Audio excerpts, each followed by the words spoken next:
Terima kasih ya Aba ya Bapa. Tak habis-habisnya kasih dan rahmat-Mu ada di dalam hidup kami. Seperti pujian ini kami senantiasa percaya akan janji dan setiap firman-Mu. Mari kita berdoa bersama-sama. Ulangi seperti apa yang kami ucapkan. Bapa kami yang ada di dalam surga, dikuduskanlah nama-Mu. Datanglah kerajaan-Mu. Jadilah kehendak-Mu. Di bumi ini seperti di dalam surga.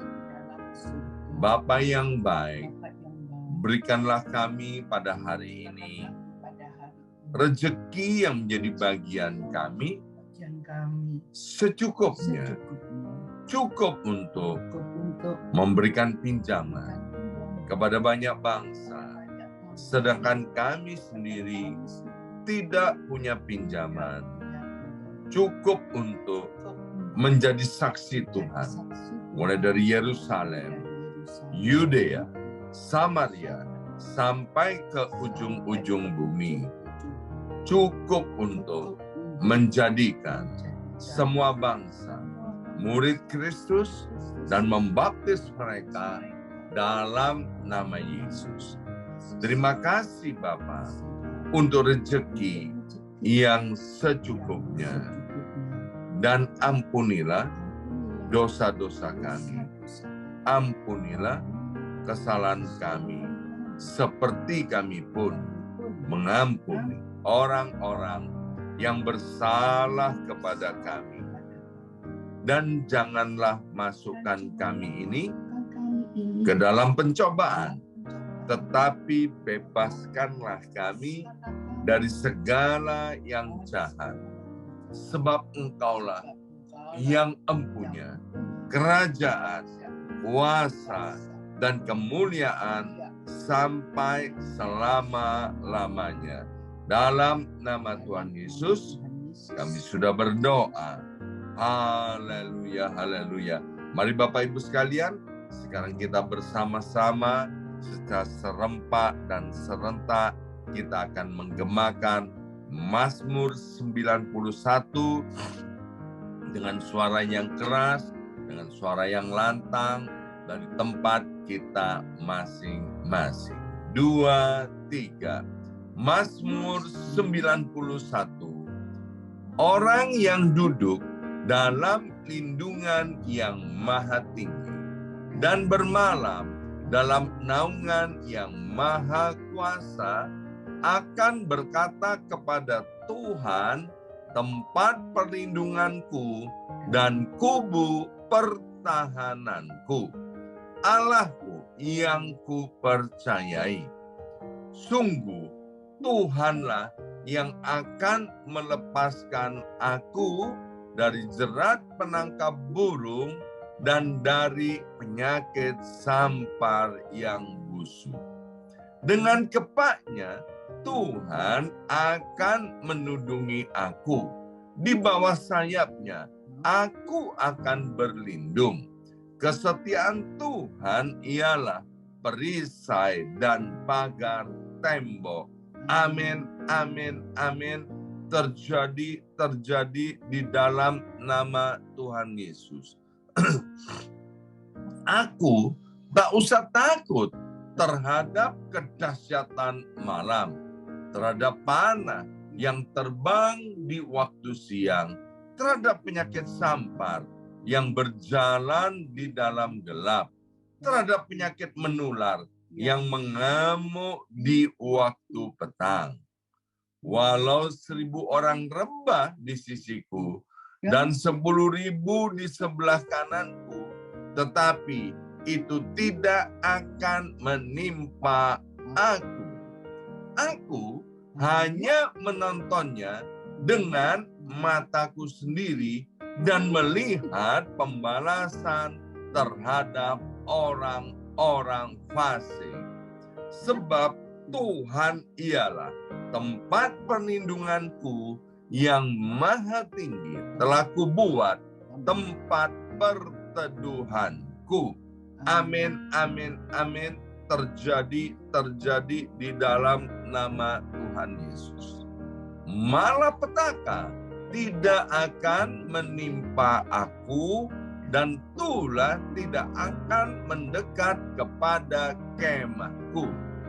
Sebab malaikat-malaikat Tuhan akan diperintahkan oleh Tuhan kepadaku untuk menjaga aku di segala jalanku. Para malaikat Tuhan akan menatang aku di atas tangannya, supaya kakiku jangan terantuk kepada batu. Singa dan ular tedung akan aku langkai. Aku akan menginjak anak singa dan ular naga. Amin, amin, amin. Terjadi di dalam nama Tuhan Yesus. Sungguh hatiku melekat kepada Tuhan, maka Tuhan akan meluputkan aku, Tuhan akan membentengi aku, sebab aku mengenal nama Tuhan. Bila aku berseru kepada Tuhan, Tuhan akan menjawab. Tuhan akan menyertai aku dalam kesesakan. Tuhan akan meluputkan aku dan memuliakan aku. Dengan panjang umur akan Tuhan kenyangkan aku, dan akan Tuhan perlihatkan kepadaku keselamatan daripadanya. Amin, amin, amin. Terjadi di dalam nama Tuhan Yesus. Terima kasih Bapa. Sebentar kami akan mendengarkan sebagian daripada kebenaran firman Tuhan.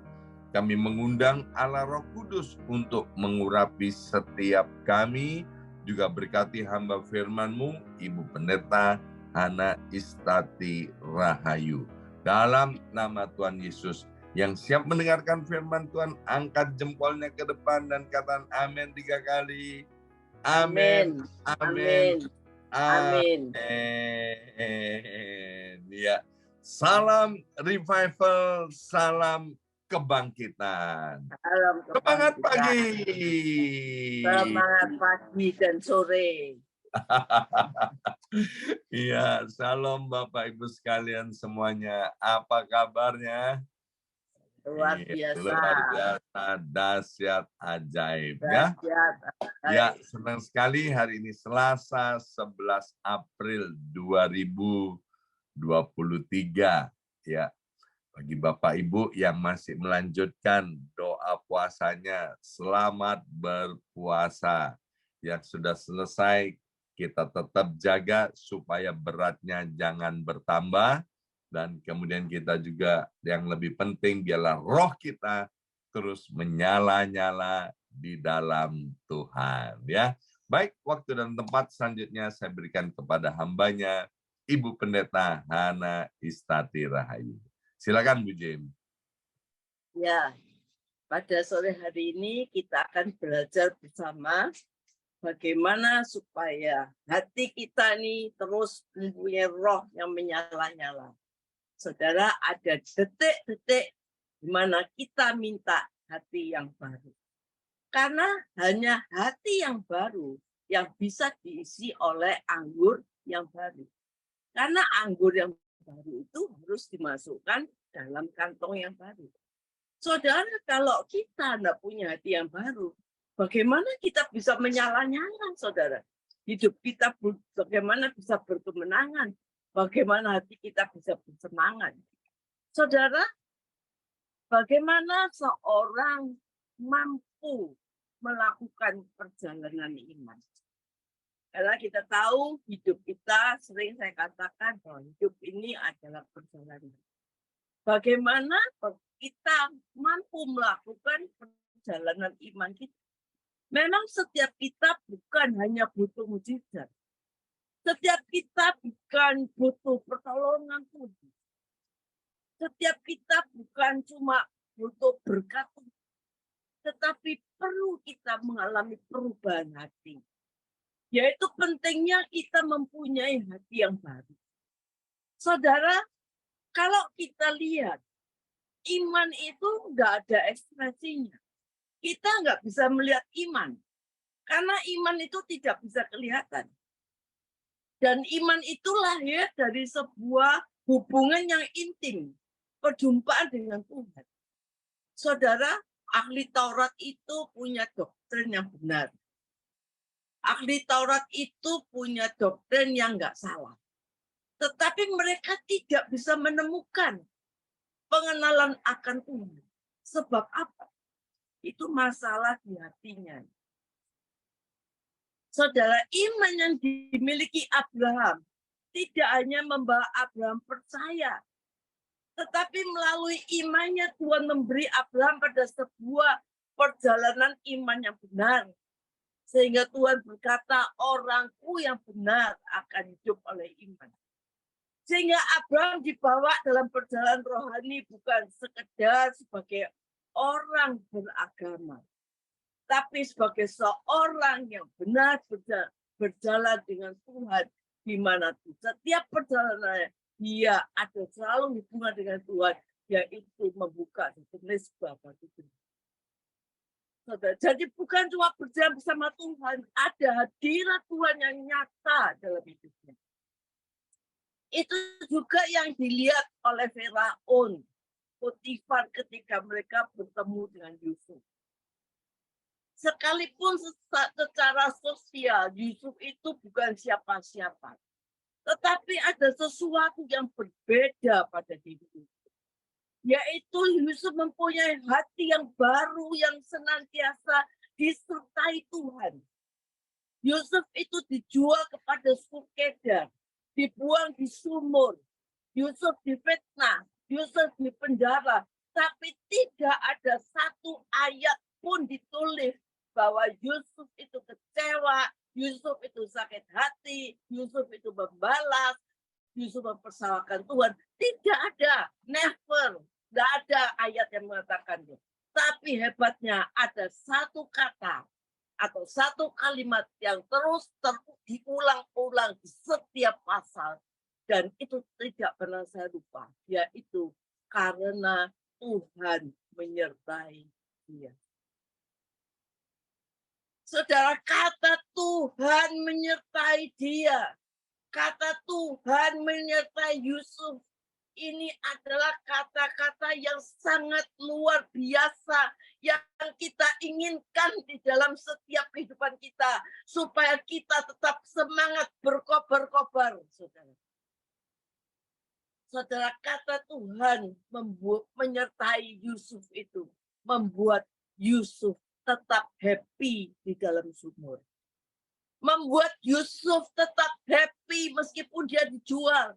Tetap happy meskipun difitnah, tetap happy di penjara, tetap happy hidup bergelimpangan di Mesir, tetap happy dan stabil emosinya, tetap stabil pikirannya, tetap stabil rohaninya. Karena apa? Dia disertai Tuhan. Artinya orang yang disertai Tuhan itu pasti punya intimasi dengan Tuhan. Kalau dia punya intimasi dengan Tuhan, maka tidak mungkin dia menyimpan sakit hati. Orang yang disertai Tuhan punya intimasi dengan Tuhan, tidak mungkin punya sifat menyimpan sakit hati. Tidak ada namanya luka batin. Saudara, dia tidak ada kemampuan untuk membalas kejahatan dan kejahatan. Dia tidak mampu membalas orang yang dia tipu, yang dia ditipu oleh orang. Karena apa? Dia disertai Tuhan. Saudara, kalau kita disertai Tuhan, kalau kita diurapi Tuhan, tidak mungkin kita bisa mampu membalas kejahatan dengan kejahatan. Tidak mungkin kita bisa tidak mengampuni. Kita pasti bisa mengampuni.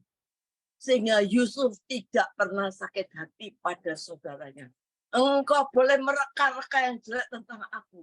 Tapi selama Tuhan menyertai aku, Tuhan rubah semuanya menjadi kebaikan. Dan mereka melihat kenyataan. Firaun melihat kenyataan. Potifar melihat kenyataan bahwa apa yang dikerjakan Yusuf selalu berhasil. Saudara, sebaliknya kita lihat, kenapa bangsa Israel itu gagal melakukan perjalanan ini. Sebab mereka dipanggil mengalami perjalanan God's plan. Dipanggil mengalami perjalanan rencana Tuhan. Tetapi cara berpikir mereka, hati mereka tidak cocok dengan jalan itu. Karena apa? Masalah di hatinya. Saudara, kita lihat rencana Tuhan itu harus ditampung di dalam hati yang baru.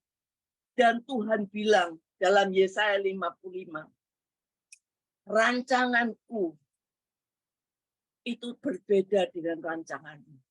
Sejauhnya langit dan bumi, demikianlah rancanganmu dan rancanganmu. Saudara, jadi kalau Tuhan bilang, aku memberkati kamu, aku sudah tolong kamu, aku sudah sembuhkan kamu waktu kita berdoa. Tuhan jawab, aku sudah tolong kamu. Tetapi kadang-kadang kenapa kita belum bisa memandang itu? Kita belum bisa melihat itu. Karena Tuhan itu di langit, sejauhnya langit dan bumi. Jadi cara pandang Tuhan, Tuhan itu sudah menolong. Cara pandang kita di bumi, sepertinya kita belum kelihatan. Karena bedanya antara langit dan bumi. Jadi Tuhan, makanya Tuhan bilang sama Yosua, Yosua, aku sudah berikan Yeriko di tanganmu. Padahal Yosua merasa belum menerima. Karena langit dan bumi perbedaannya. Jadi kalau saudara berdoa, saudara belum merasa Tuhan menjawab, jangan khawatir. Tuhan itu sudah dengar, sudah jawab. Saking kita ini belum sampai melihat kenyataannya. Wait and see, pasti Tuhan itu akan menjawab doa kita. Waktu orang diberi anggur yang baru, saudara, tetapi kalau kulitnya lama, saudara, itu rencana Tuhan itu dikatakan hancur. Dan kantong anggur itu pecah. Anggurnya terbuang, tapi kulitnya juga hancur. Saudara, yang dialami bangsa Israel itu terjadi seperti itu, yaitu terjadi pada satu line yang disebut agama. Kalau orang ini merasa saya kan sudah beragama Kristen, ke gereja sudah 20 tahun, bahkan 30 tahun, saya bertekun dalam agama. Tapi saudara, kalau dia ini hanya bertekun dalam agama, saudara, itu dia bisa menjadi lebih jahat daripada orang lain. Karena ini disebut ragi Farisi. Saudara, dunia yang paling suka menghakimi orang itu adalah dunia agama. Nanti dokternya salah, sesat, itu setan, sesat. Saudara, karena apa beribadah bertahun-tahun, tapi hanya sebatas bertekun dalam agama. Maka tidak akan bisa merubah kita. Karena kekristenan itu bukan agama, tapi perjumpaan dengan Tuhan. Dan setiap orang yang berjumpa dengan Tuhan, hidupnya pasti mengalami perubahan. Jadi kalau kita ke gereja beribadah, jangan kita hanya ke gereja, tapi ayo kita siapkan hati kita supaya pada saat itu kita sungguh-sungguh berjumpa dengan Tuhan. Kita lihat bangsa Israel mengalami satu mujizat, suatu intervensi Tuhan yang luar biasa. Tetapi seolah-olah itu tidak ada gunanya. Bukan karena hebatnya kuasa Tuhan, tapi gagalnya mereka mempunyai hati yang baru.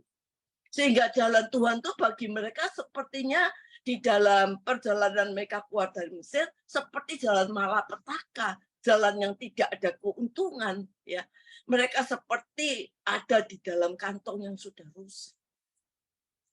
Sehingga mereka mengatakan, kenapa kita tidak di Mesir saja lebih enak? Kenapa kita mesti keluar ke sini? Saudara, Yesaya 35 berkata, ayat 8 sampai 10, di situ akan ada jalan raya, jalan kudus. Ya. Orang yang tidak tahir tidak akan bisa melintasinya. Orang yang pandai tidak akan bisa mengembara di atasnya. Dikatakan ayat 9, di situ tidak ada singa, tidak ada binatang buas, tidak akan menjalaninya. Dan tidak akan terdapat di sana. Tapi orang-orang yang diselamatkan akan bisa berjalan di situ. Ayat 10 dikatakan, orang-orang yang dibebaskan Tuhan akan pulang dan masuk ke Sion. Dengan sukacita, sorak-sorai meliputi mereka. Ada kegirangan, ada sukacita, dan tidak ada kedukaan dan keluh kesah. Saudara, orang bodoh dan orang fasik tidak bisa jalan di situ. Jalan Tuhan itu bagi mereka adalah jalan kerugian. Karena apa? Hatinya tidak match dengan jalan Tuhan. Hatinya belum diperbarui, jadi enggak sinkron dengan jalannya Tuhan. Apa yang membuat Saul dan Daud berbeda? Itu adalah hatinya. Mereka sama-sama diurapi, minyaknya sama-sama diurapi, yang mengurapi juga sama-sama, yaitu pendeta Samuel. Tapi minyaknya sama, yang berbeda ialah kantongnya, hatinya. Saul melihat panggilan Tuhan itu sebagai satu posisi di dalam hidupnya.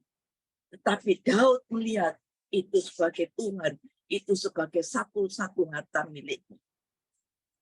Saudara, kalau saudara kenal namanya Om William, saya pernah baca, pendiri daripada perusahaan Astra.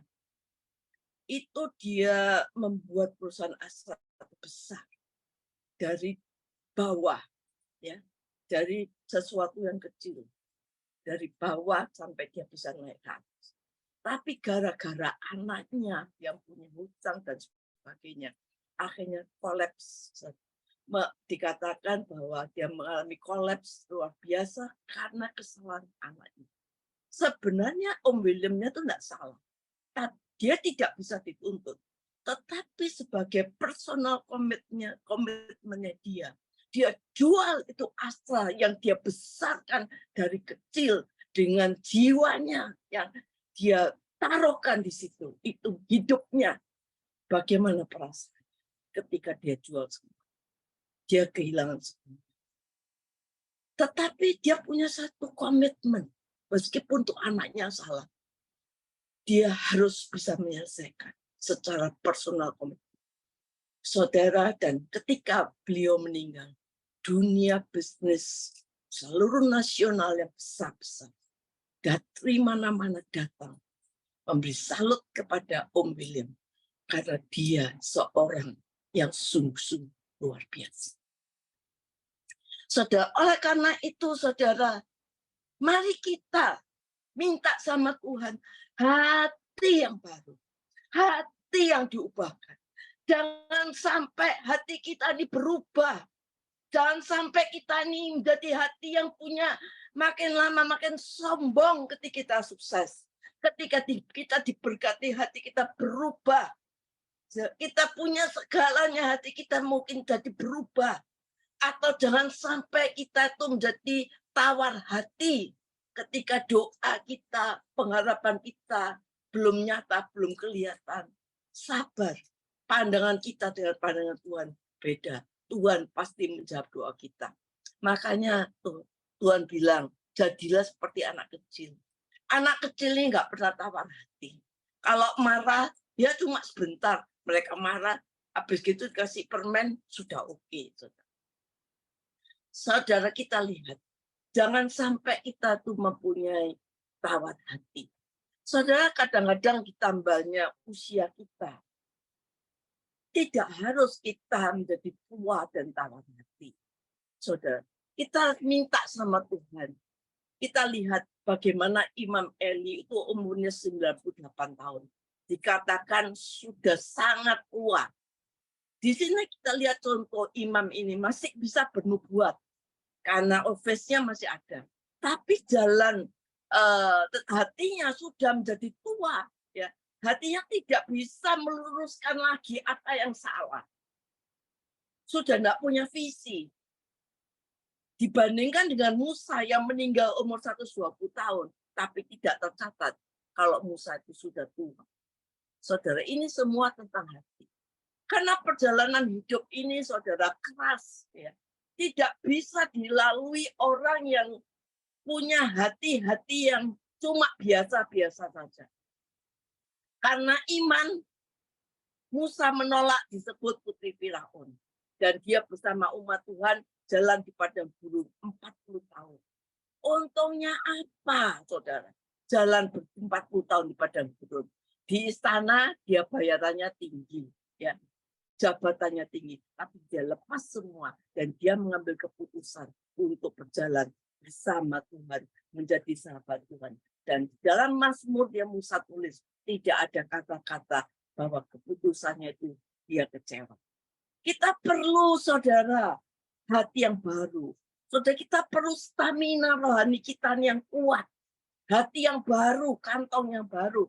Kita perlu punya hati yang baru yang menampung visi Tuhan, rencana Tuhan di dalam kehidupan kita yang harus kita wujudkan di dalam gaya hidup kita.